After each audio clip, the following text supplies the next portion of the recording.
આ છે ફૂમતાજી, એક સાદો મહેનતુ ગામડાનો ખેડૂત. જીવનભર ખેતરમાં પસીનો વહાવીને અન્ન ઉગાડતો માણસ.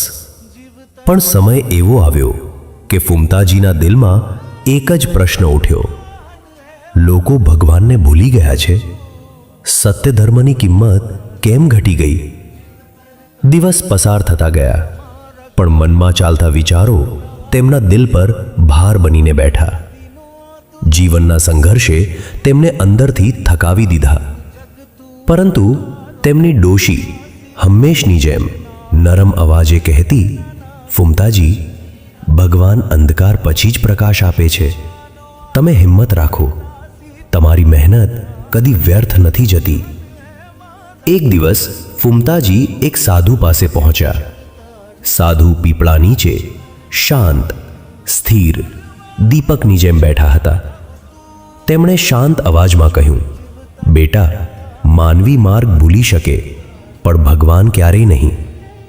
સત્ય અને ધર્મના રસ્તે ચાલનારને દુનિયા કદી હલાવી શકતી નથી.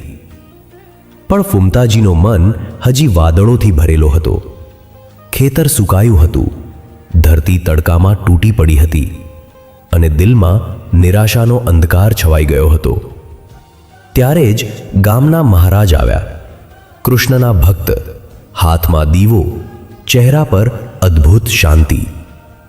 તેમણે ફૂમતાજીના ખભા પર હાથ રાખ્યો અને કહ્યું, કૃષ્ણે કહ્યું છે, સારા કર્મ કરો, ફળની ચિંતા ના કરો. ફળ સમય આવે ત્યારે જ મળે.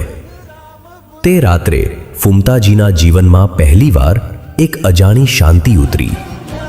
હૃદયની અંદર કંઈક બદલી રહ્યું હતું. અને પછી કૃષ્ણનો દિવ્ય સંદેશ તેમના અંતરમાં ધીમે ધીમે ગુંજવા લાગ્યો. ફૂમતાજી, જીવન અનમતાજી, જીવન અનમોલ છે. ઉતાર ચઢાવ તો ઋતુઓ જેવા આવે જાય. તમે તૂટતા નહીં. સારા વિચારો રાખો, સારા કર્મ કરો અને શ્રદ્ધા રાખો. માર્ગ તમે ચાલશો, પ્રકાશ હું આપીશ. આ શબ્દોએ ફૂમતાજીનું જીવન બદલી નાખ્યું. ત્યારથી ખેતરમાં ફરી મહેનતનો અવાજ સંભળાયો. નવા ઉપાયો શીખ્યા, ખેડને સુધારી. ડોશીએ સાથ આપ્યો.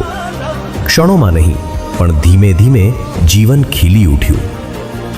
આકાશે ફરી વાદળો આવ્યા અને ધરતી પર નવી લીલાશ છવાઈ ગઈ. એક દિવસ એ ઝૂંપડી જે વર્ષો સુધી સંઘર્ષની સાક્ષી હતી, ધીમે ધીમે સપનાના બંગલામાં બદલાઈ ગઈ. હા, એક શ્રદ્ધા, એક સારો વિચાર, એક સારો પગલું જીવન આખું બદલી શકે છે. અંતમાં કૃષ્ણનો મૃદુ સ્વર ફરી ગુંજ્યો. જે ધર્મ સાથે ચાલે, જે સારા કર્મ કરે અને જે શ્રદ્ધા રાખે, ત્યાં અંતે વિજય નિશ્ચિત છે.